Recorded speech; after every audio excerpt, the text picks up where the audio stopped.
درستگی سے پیش کیا ہے، اس پر حقیقت کا گمان گزرتا ہے۔ ناول کا پس منظر داستانوی و تاریخی فضا میں نمایاں ہوتا ہے۔ ناول میں حسن و عشق کا مذکور ہے تو مسلکی تبلیغ و ارشاد بھی ہے، متاسفانہ معاملات کی بازگشت ہے تو عرفان و معرفت کا فلسفہ بھی ہے۔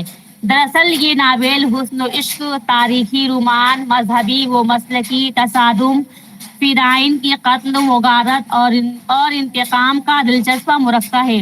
ناول کا بیانیہ کچھ اس قدر جاذب و پرکشش ہے کہ قارئین کے تجسس، تغییر اور استعجاب میں ہر لمحہ اور ہر پل اضافہ ہوتا رہتا ہے۔ فردوسی بری میں جن موضوعات کو پیش کیا گیا ہے ان کی تفصیل حسب ذیل ہے۔ عشق و محبت۔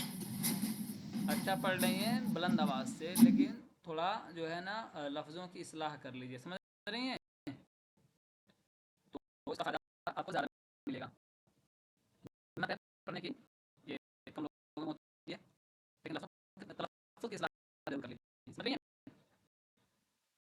عشق و محبت، یہاں بہت سارے اس کے عناوین ہیں یا بہت سارے، آپ کی آواز، میری آواز نہیں آ رہی ہے؟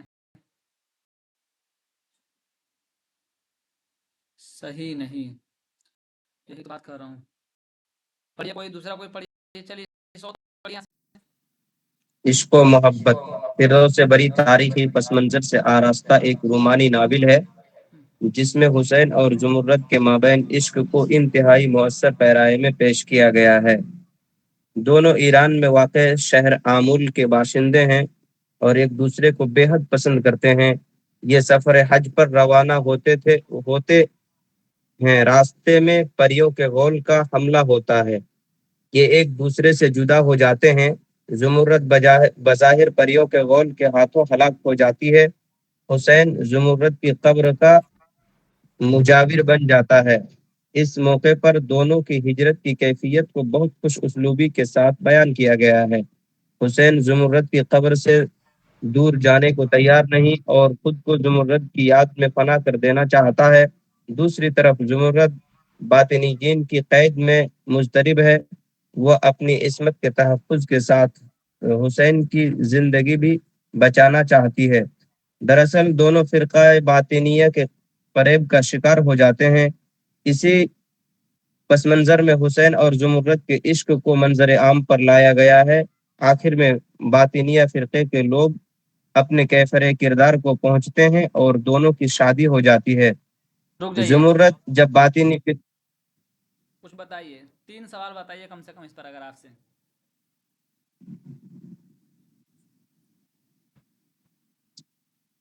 اس میں یہ کہا گیا ہے کہ فردوس بری کا جو پورا پس منظر ہے وہ ایک رومانی ناول کے پس منظر میں اس کا جو ہے پورا پس منظر ہے۔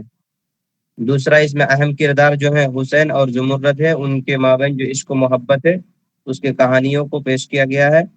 اور تیسرا یہ ہے کہ وہ سفر حج پر جاتے ہوئے راستے میں پریوں کے بظاہر ایسا لگتا ہے کہ پریوں کا غول کا اس پر حملہ ہوا اور جو ہے وہ زمرد جو ہے مر گئی، لیکن اصل میں وہ فرقہ یہ سوال آ باطنی سکتا کے ہے کہ یہ دونوں حسین اور زمرد جو ہے کہاں نکلے تھے؟ سفر حج پر نکلے تھے، یہ سوال جنگل میں نکلے تھے یا بادشاہ کے دربار میں نکلے تھے یا پکنک کے لیے نکلے تھے یا عشق کو عاشقی کے لیے نکلے تھے؟ تو کہاں نکلے تھے؟ حج پر نکلے تھے، سفر ٹھیک ہے جی، گڈ، بہت اچھا، یہ پڑھ لیجیے۔ زمرد جب باطنی فرقے کے امام اور فرما روا الموت رکن الدین شاہ کی قید میں آ جاتی ہے تو رکن الدین اس کے حسن پر فریفتہ ہو جاتا ہے۔ جب زمرد اس کے حکم کو نہیں مانتی تو وہ اسے اپنی سلطنت کی ملکہ بنانے کا لالچ دیتا ہے، پھر بھی زمرد انکار کر دیتی ہے۔ اس پر زور اور زبردستی سے کام لیا جاتا ہے لیکن وہ اپنے عزم پر قائم رہتی ہے۔ حسین کی نظر میں زمرد اپنی ہلاکت کے بعد ملائے اعلیٰ یعنی فردوس بری میں ہے، جبکہ وہ ایک مصنوعی جنت میں قید ہے۔ حسین زمرد سے ملنے کے لیے مضطرب ہے، اس لیے وہ باطنیہ فرقے کا فدائی بن جاتا ہے۔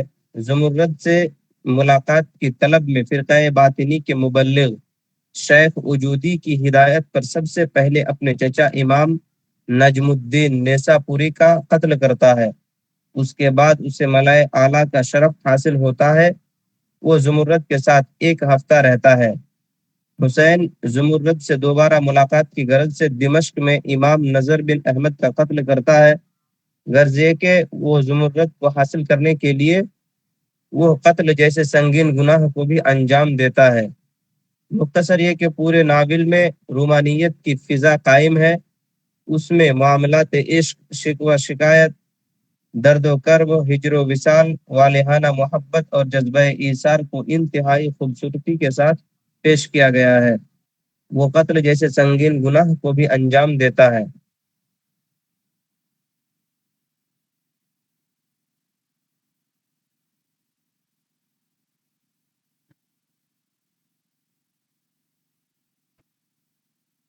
سر اسکرین اوپر کیجیے۔ میں جان بوجھ کر کیا ہوں نیچے۔ اس میں ہم کو آپ لوگ یہ بتائیے اب زمرد کہاں گیا؟ زمرد کا کردار یہ ہے۔ اس میں کتنے ابواب ہیں؟ دیکھیے، ایک میں نے یہاں نشان لگایا پریوں کا گول، دوسرا میں نے یہاں لگایا زمرد، پیارے زمرد تو کہاں گئی، اور تیسرا ہو گیا ملائے اعلیٰ کا سفر۔ چوتھا بتائیے، کمنٹ کیجئے۔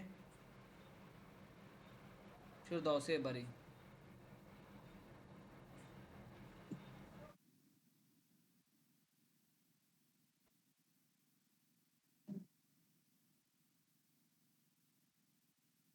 یہ چوتھا ہے۔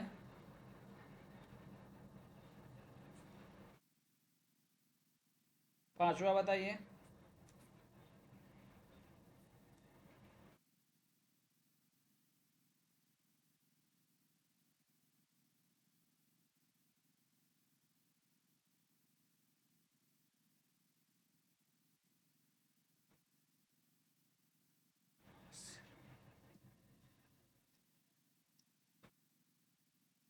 یہ آپ لوگ یاد کر لیجئے گا، پانچواں۔ اسی طرح چھٹا کمنٹ کیجئے،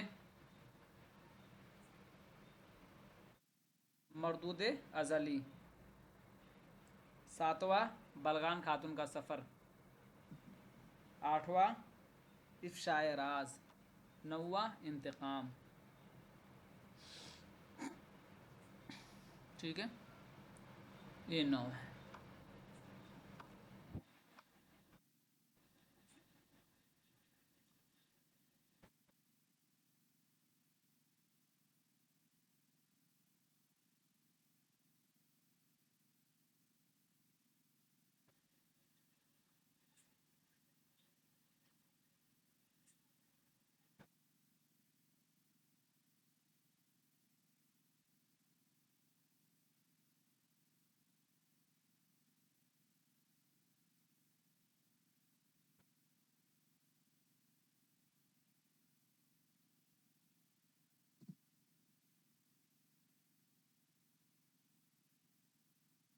پڑھیے یہاں سے۔